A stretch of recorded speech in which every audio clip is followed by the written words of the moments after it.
قومی ترانہ اور اپنے والدین یا اساتذہ کے ادب کے لیے کھڑا ہونا جی جائز ہے. یہ جو لوگ ناجائز کہہ رہے ہیں وہ ان لوگوں کے اپنے ایک جذباتی دنیا ہے, ان کو مبارک ہو. جو ناجائز ہونے والی بات ہے وہ کوئی نہیں ہے. وہ جو حدیث شریف ہے وہ بالکل ڈیفرنٹ کانٹیکسٹ میں ہے, جو جامع ترمذی میں ہے کہ جس شخص کی یہ خواہش ہو کہ لوگ اس کے استقبال میں کھڑے ہو جائیں وہ اپنا مقام جہنم میں دیکھ لے. ٹھیک ہے, یہ حدیث ہی بتا رہی ہے کہ جس شخص کے لیے لوگ کھڑے ہو رہے ہیں نا, یہ اس سے متعلق حدیث ہے, نہ کہ کھڑے ہونے والوں سے متعلق. ورنہ تو حدیث یہ ہونی چاہیے تھی کہ جو شخص کسی کے استقبال کے لیے کھڑا ہو وہ جہنمی ہے. ٹائم قیامت تک ہے, کوئی ضعیف روایتی لے آئیں. تو اس کا مطلب یہ بتایا جا رہا ہے کہ جو وہ شخص ہے نا وہ اپنے اندر تکبر نہ پیدا کرے. ویسے اسے کوئی پروٹوکول دینا چاہتا ہے وہ لوگوں کا رائٹ ہے. جامع ترمذی میں ایک اور حدیث ہے, انس بن مالک کہتے ہیں کہ ایک شخص ہم میں آتا تھا جو ہمیں سب سے بڑھ کر محبوب تھا, لیکن ہم کبھی بھی ان کے استقبال کے لیے کھڑے نہیں ہوئے کیونکہ وہ اس بات کو ناپسند فرماتے تھے اور وہ اللہ کے رسول تھے صلی اللہ علیہ وآلہ وسلم. اچھا, یہ حدیث جو ترمذی کی ہے یہ بھی اس پر گواہی دے رہی ہے کہ نبی علیہ السلام نے اسے حرام نہیں فرمایا, بلکہ آپ کا ذاتی شغف تھا کہ میرے استقبال کے لیے کوئی کھڑا نہ ہو. انس بن مالک کے الفاظ دیکھیں نا, ورنہ تو انس بن مالک کا کام تھا کہ وہ اس کام کے حرام ہونے کا ذکر کرتے. وہ کہتے ہیں کہ اتنا بڑا شخص آتا تھا ہم کھڑے نہیں ہوتے تھے, یعنی ان کا دل کر رہا ہے کھڑے ہونے کو. اور پھر ریزن کیا بتا رہے ہیں کہ وہ اپنے حق میں اسے ناپسند فرماتے تھے. مراد یہ کہ نبی صلی اللہ علیہ وآلہ وسلم نے اسے شریعت کے طور پر حرام نہیں فرمایا, بلکہ اپنی ذات کے اعتبار سے. وہ تو میں بھی کرتا ہوں, میرے استقبال کے لیے کوئی یہاں کھڑا نہیں ہوتا, وہ کھڑا ہونے کی کوشش بھی کرے اسے بٹھا دیتے ہیں. لیکن مجھے کوئی ملنے آتا ہے میں کھڑے ہو کے استقبال کرتا ہوں. ماں باپ آ جائیں کھڑا ہو سکتا ہوں تو کھڑا ہو جاتا ہوں. ٹیچر آ جائیں رسپیکٹ دیتا ہوں. بلکہ میں آپ کو بتاؤں گیم الٹ سکتی ہے اگر کوئی شخص کسی بڑے آدمی کے لیے جو واقعی جس کی وہ دل سے عزت کرتا ہے وہ کھڑا نہیں ہو رہا نا, این ممکن ہے کہ جو نہیں کھڑا ہو رہا اس کے اندر, یعنی میں اپنے حق میں یہ سمجھتا ہوں کہ میرے سامنے کوئی بندہ ایسا آئے جس کی رسپیکٹ ہے ریلیجن کے پوائنٹ آف ویو سے, اور میں کھڑے ہو کر اس کا استقبال نہ کروں تو میں یہ سمجھوں گا کہ میرے اندر شیطان گھس گیا کہ میں اسے ڈیو رسپیکٹ نہیں دینا چاہتا. میں نے ہر وہ کام کرنا ہے جس سے میں اپنے اندر چھپے ہوئے شیطان کو ڈیگریڈ کر سکوں. تو اس کا طریقہ یہ ہے کہ مجھے رسپیکٹ دینی ہے. غامدی صاحب کے آئے داماد حسن الیاس بھائی, نہ صرف میں نے کھڑے ہو کے انہیں ریسیو کیا بلکہ اپنی جو مین چیئر تھی اس کے اوپر ان کو بٹھایا, خود سائڈ پہ بیٹھا. کیا فرق پڑ گیا؟ صرف اس لیے کہ مجھے کہیں یہ خیال نہ آئے کہ میں کوئی بہت بڑی چیز ہوں. تو اندر کی میں مارتے مارتے یہ نہ ہو کہ سب سے بڑی میں آپ کے اندر ہو جائے, میں نے ایسے کھلونا ہی نہیں جی. یہ آپ کیا میسج دے رہے ہیں کسی کو؟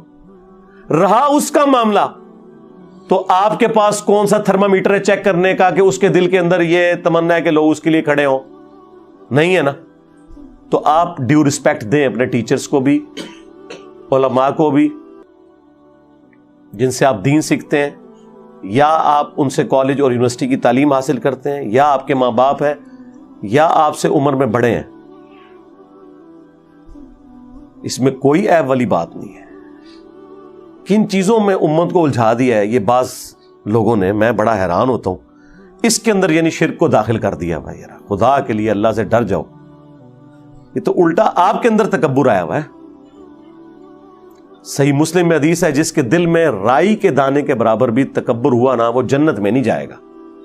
جی تو صحابہ نے عرض کیا اللہ کے رسول بعض اوقات ہماری خواہش ہوتی ہے کہ ہمارے کپڑے اچھے ہوں, جوتیاں اچھی ہوں, گیٹ اپ اچھا ہو, کیا یہ بھی تکبر ہے؟ تو آپ نے فرمایا یہ تکبر نہیں ہے, اللہ بھی خوبصورت ہے اور خوبصورتی کو پسند فرماتا ہے.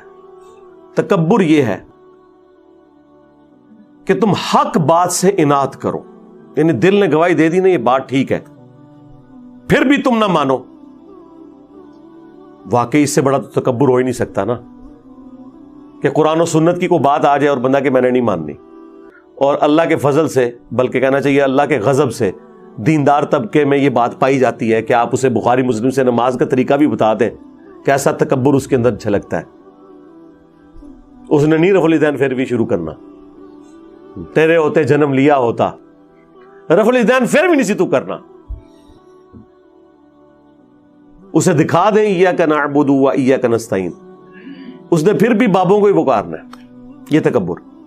تو فرمایا تکبر یہ ہے کہ تم حق بات سے اناد کرو اور دوسروں کو حقیر جانو.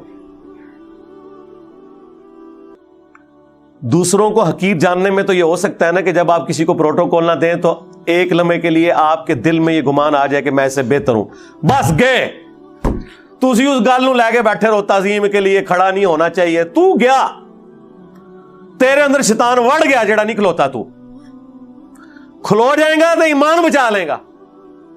اور وہ تو مسئلہ ہی تیرا جعلی ہے نا کہ تعظیم کے لیے کھڑا نہیں ہوا جا سکتا. تو نے تعظیم کے لیے کھڑے نہ ہو کے اپنے اندر بیٹھے ہوئے شیطان کو ایکسپوز کر لیا ہے کہ سب سے بڑا شیطان تو ہے, تیرے اندر اتنا تکبر ہے کہ تو کسی کو اتنا پروٹوکول دینے کے لیے تیار نہیں. دوسری طرف تو آپ کو بتاتے ہیں کہ سیدہ فاطمہ جب آتی حضور کھڑے ہو جاتے ہیں ان کے استقبال کے لیے, چادر بچھا دیتے, مرحبا پیاری بیٹی, بوسہ دیتے, سب کچھ. یہ نارمز ہوتی ہیں. یہ کون سا دین تم لوگ سکھا رہے ہو آ کے؟ اکثر مجھے بھی لوگ بھیجتے رہتے ہیں جو ڈاکٹر سرار صاحب نے, یار ڈاکٹر سرار صاحب نے کہہ دیا تو بس اللہ تعالیٰ ان کی غلطی سے درگزر فرمائے. ٹھیک ہے, غلطی کسی کو بھی لگ سکتی ہے. بخاری مسلم دونوں میں حدیث ہے, سعد ابن معاذ رضی اللہ تعالیٰ عنہ اوس کے سردار تھے.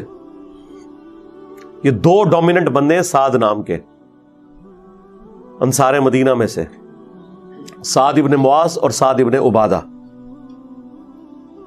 سعد ابن معاذ اوس کے سردار اور سعد ابن عبادہ خزرج کے سردار. ان دونوں کی وجہ سے ہی اسلام پھر پھیلا ہے.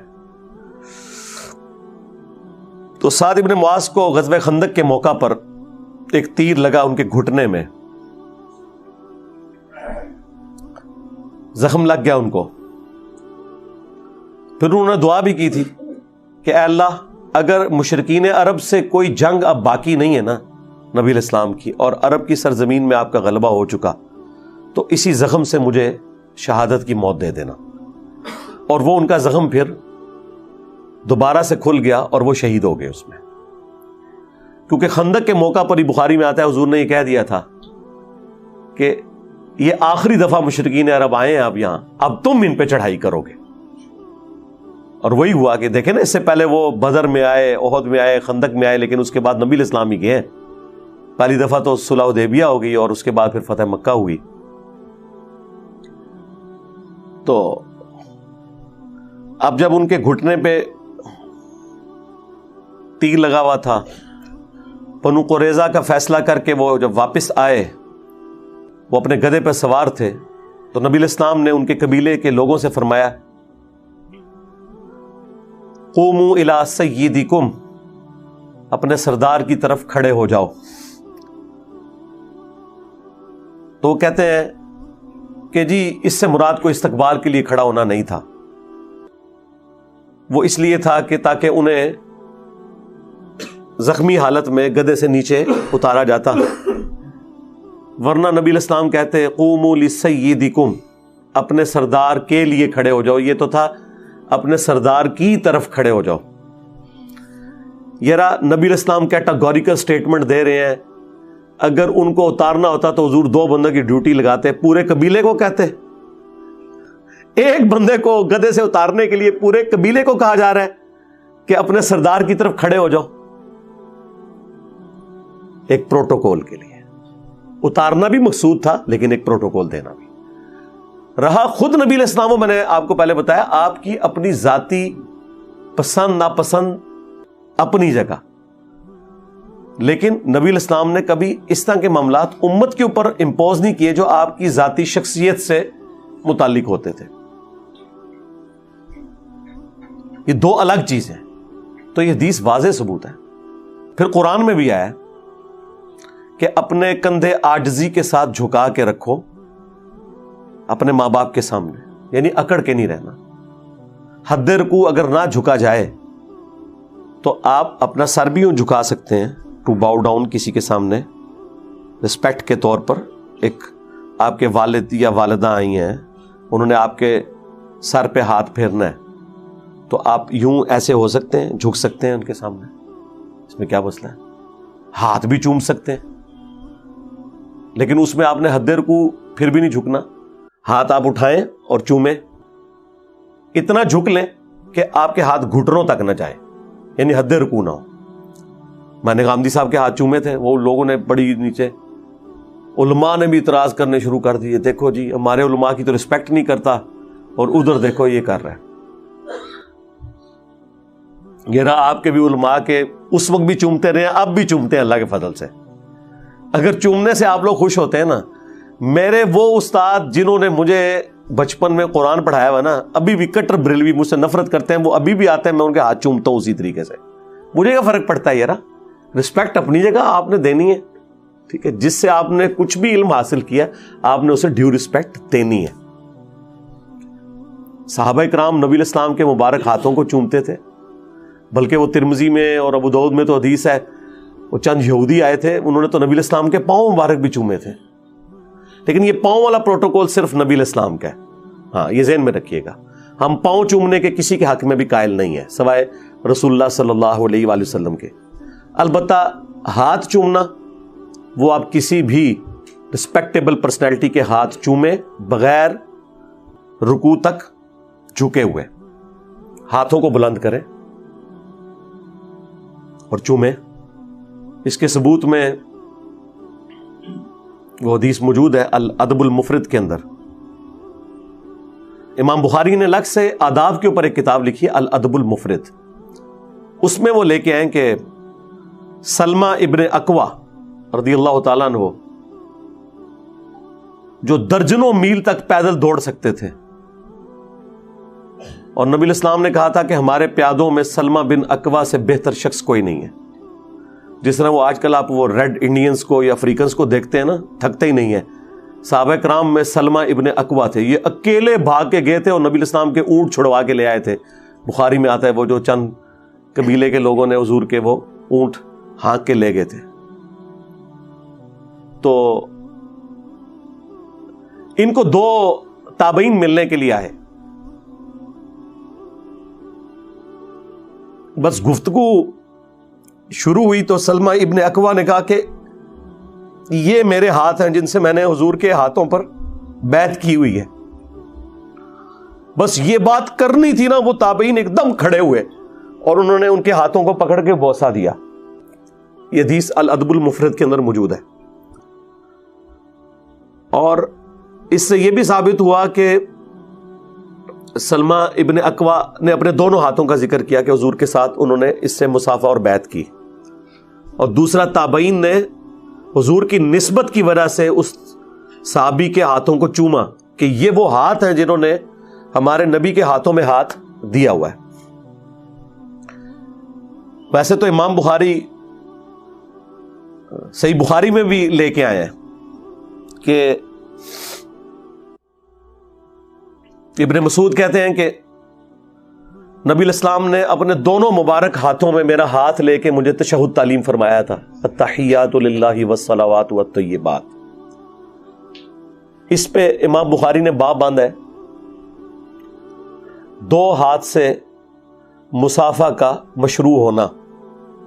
امام بخاری نے اسے ثابت کیا ہے کہ نبی الاسلام سے یہ اصلاً ثابت ہو گیا کہ آپ نے ایک صحابی کے ہاتھ کو اپنے دونوں ہاتھوں میں لیا. اب یہ جب ہم اہل حدیث کو بتاتے ہیں کہ یار یہ تو بخاری میں لکھا ہوا ہے، اوپر امام بخاری نے اس سے رزلٹ بھی نکالا ہے، ایون اوپر چیپٹر کی ہیڈنگ میں وہ لے کے بھی آئے ہیں اسلاف کے بارے میں کہ وہ 2 ہاتھ سے مصافحہ کرتے تھے. اب لیکن چونکہ اب انہوں نے ایک ضد بنائی ہوئی ہے، وہ کہتے ہیں یہ امام بخاری کا اپنا فہم ہے، ہم نہیں مانتے. تو پھر میں نے انہیں الادب المفرد سے یہ حدیث پیش کی تھی موقوفاً سلمہ ابن اکوا والی کہ یار یہ تو ثابت ہے. کہتے نہیں جی وہ ابن مسعود کا تو 1 ہاتھ تھا اور حضور کے 2 ہاتھ تھے.